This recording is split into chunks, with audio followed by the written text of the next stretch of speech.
Yo, what's happening? SideStreet Ken, it's the effing. Back with another episode, SideStreet Stories. It's been a minute since I told a SideStreet story, so kind of lost count on what episode I'm on. I think I'm at episode 19. I might be on 20. If I'm at 20, that's a little milestone right there. Just getting started. I didn't hit 20 already, but I think I'm at episode 19. And let me see. I got like so many stories. I'm trying to keep something brief. I know it's been a minute since I told one. I kind of got busy, you know what I mean? Matter of fact, salute, you know what I mean, to the Dungeon family, Outcast, Organized Noise, Dungeonese, the whole clique. You know what I mean? Generation X, DF, Deuce, you know what I mean? Everybody, you know what I mean? I rock with everybody. Anyway, just been a lot going on. I'm working on my album, Delamo Forever, so I don't really have like a whole lot of time outside of, you know what I mean, doing that and, working a day job. Like, I'm just getting off work now. That's what I got, you know what I mean? Got the rustic song. Anyway, so I figured I'd come on here real quick, tell like a quick story, something I could tell real quick. Trying to condense them so that they could be a little faster and not take 15, 20 minutes, a video upload or whatever. So, this popped into my head. I said I should tell this story. It's not like anything super special about it or nothing, but I did want to tell it because it gives more of a personal side of, the relationships and friendships and whatever you want to call it, you know what I mean, of like the clique, like how interpersonal it is. It's not just business, it ain't just friends, it ain't just family, none of that kind of stuff, whatever. So I was thinking about it. I can't remember the year. Like I said, I was gonna jump around a little bit. I think most of the stories I told so far have been in the 90s, but this one is more 02-ish, or maybe a little after that, 03, 04. I want to say it was right around the Purple Ribbon All-Stars era. I think that's what was happening about that time, right? So I'm back in Atlanta. I left in 2000 to go to art school. I went to art school in Arizona for 2 years up in Phoenix. And then I came back in 02 and we started working on Dungeonese and, everything from that point on. So it's like 03-ish or something like that. I'm back in Atlanta and, I'm out here. I moved. When I came back to Atlanta, I was back in the dungeon. I was staying in Dungeonese. And actually I was staying in the White House dungeon, main dungeon at first with Rico.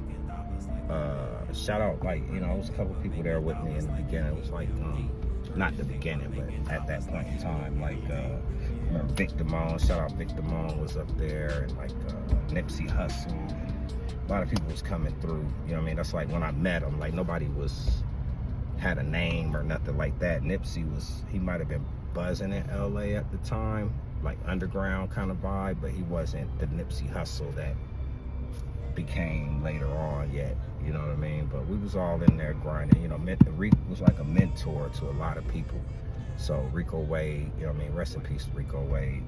But, he was like coaching us, letting us see and whatever. So moved out of there, and what happened was I started hustling, right? I started hustling for bread, even though I had just came back with a degree or whatever. It just wasn't popping for me the way I needed it to. Like, I never got hired with my degree, you know what I mean? When I got back to Atlanta, it was a lot of like corporate kind of stuff, and I wasn't really a corporate person.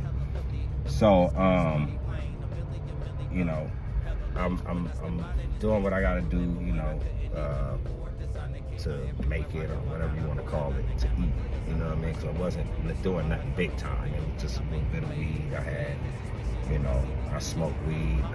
I sell stuff. You know what I mean? So, which ain't nothing I'm trying to promote or make it like it was cool or nothing like that. It just was, right? I got a son too. I always tell him, man, don't be out here like, man, don't nothing hit like legal money. You know what I mean? You can get all the illegal money you want. It don't work like how you think it is. You know what I mean? But, you know, shout out to whoever, how you get it, right? So, so I'm hustling with weed, whatever. So I'm down on, you know, Fulton Industrial. That's like a spot. I go down there, post up, be down there a couple weeks or whatever. You know what I mean? However long. And if you're from Atlanta or Bill, you probably know you know about Fulton Industrial. You know what I mean? Shit's raunchy, right? But money on some shit like that flowing. So I'm down this motherfucker, and it's like early in the day, probably I don't even think it was lunchtime yet. It was 10:30, 11 something, 11:30, something like that. And I'm hungry. I don't have a car, right? So I'm walking. I walk out the little extended stay I was in. I'll go down and get some food, pick up some, I don't know, I think it was wings and fries or something like that. Probably American Deli, something like that down there. Went to go grab. So I'm walking back, and I got my food, right? And especially on Fulton Industrial, you kind of got how your head on a swivel, you know what I mean? Shit crazy around there. You might, anything, you know what I mean? Be ready. So I'm walking down the sidewalk back to the little hotel thing, and I know that I'm walking by this McDonald's, and it's like all this commotion. I hear girls, all this kind of stuff. It's like commotion, you know what I mean? But I'm not really concerned with what's going on over there. I'm just trying to do what I'm doing. So I look up, and I realized it was like a really nice car. It's like a Rolls Royce in the drive-thru, right? At the drive-thru window. And it was about 3-4 girls hanging out the drive-thru window, McDonald's workers, and they just, or whatever, right? So I'm like, that must be somebody rich or something. I don't know, you know what I mean? Make girls go crazy like that as somebody rich. So I'm just walking. I don't know who that is. And I hear, oh shit, that my motherfucking nigga right there. Oh, that's my nigga, man. What the fuck you doing? Yo, kid. So I look up. It's Big Boy, right? Big Boy at the drive-thru in the Rolls Royce. He's like, yo, what up, dude? I'm like, oh shit, that's big, whatever. So, you know, walk over there or whatever. So he like, jump in, blah, blah, blah. Where you going? I'm like, I'm going down to a little extended stay, woo. So he like, oh shit, I didn't know you was on this side, blah, blah. I say, yeah, I be over here, you know, blah, blah, blah. And he was staying, not on that side, but he was staying like, I forgot what it's called. It's like Fulton County, Fulton, unincorporated Fulton, some shit down on that side, right? And so when he headed into the city, that was the route to get to like 75 to shoot you back, and he had to come down Fulton Industrial to get on the highway. So he was like, he'd be coming through there all the time. So he like, you know, hop in, like ride up to the city with me, whatever. I think we was going to we went to like the barber shop and then to the studio, some shit like that.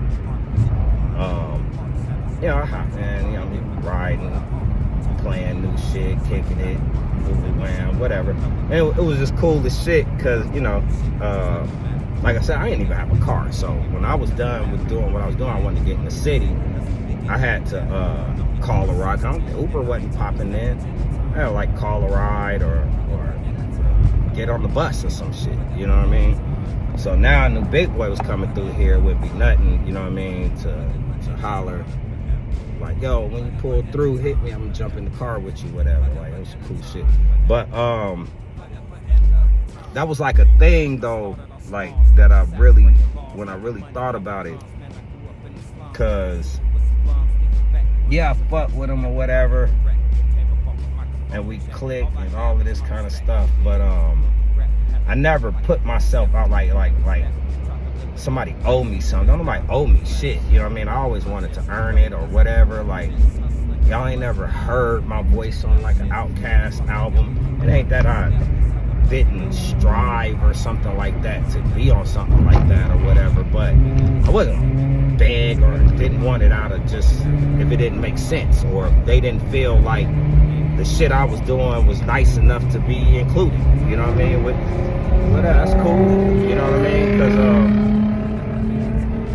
in all honesty, man, that camera looked like Killer Mike just passed me right there. I'm in Vegas. Anyway, in all honesty, I didn't really, you know, I'm not even from Atlanta. I knew what the vibe was, and I was able to contribute to the records in a lot of various ways without actually being on the records. You know what I mean? But sometimes just in thought, sometimes whatever. You know what I mean? But that's when I knew, cause me and Big always fucked with Big.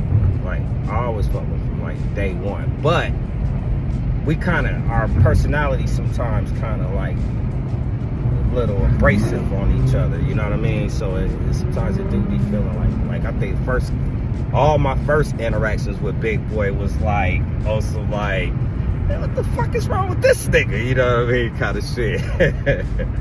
So you know what I mean? But over time, it's just, you know what I mean? It's just cool to know that, you know what I mean? I had an ally out here like that, you know what I mean?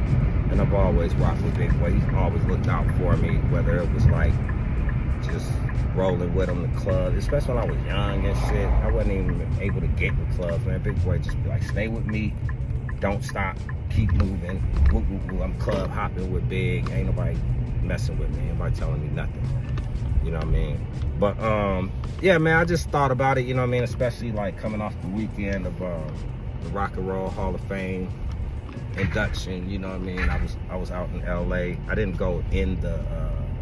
actually go in the Hall of Fame thing, you know what I mean? I could have, but I really just wanted to pull up, you know what I mean? My whole family out there, the whole DF, the whole everybody. I just was like, fuck it, I'm gonna pull up.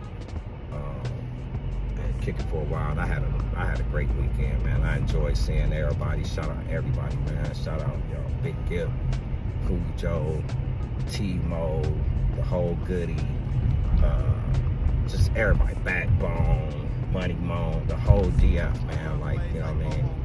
Long live Rico Wade. Like, his presence was definitely missed.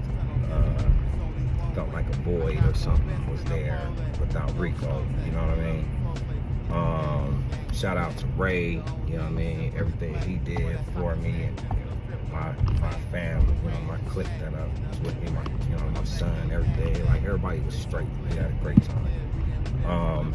And it just, you know, it was kind of on my brain, like all the shit I've been through with everybody, and we still going. Like, they in the Rock and Roll Hall of Fame now, but you know, when we got into this shit, the finish line is when I'm gone. Ain't no finish line. I don't care how many accolades I get or don't get. I'm an artist. Just, you know, I'm sure they feel the same way. They artists, you know what I mean? So, yeah, man, I just wanted to give a shout out, salute, you know what I mean? Big Boy, Andre, you know what I mean? I got other stories with Andre. Dre was definitely, especially early on in the beginning, man, he was very influential. He was like a big brother. Definitely looked out for me, taught me a lot. We just, you know what I mean? And then he was a friend. Just shout out, you know what I mean, for being a friend.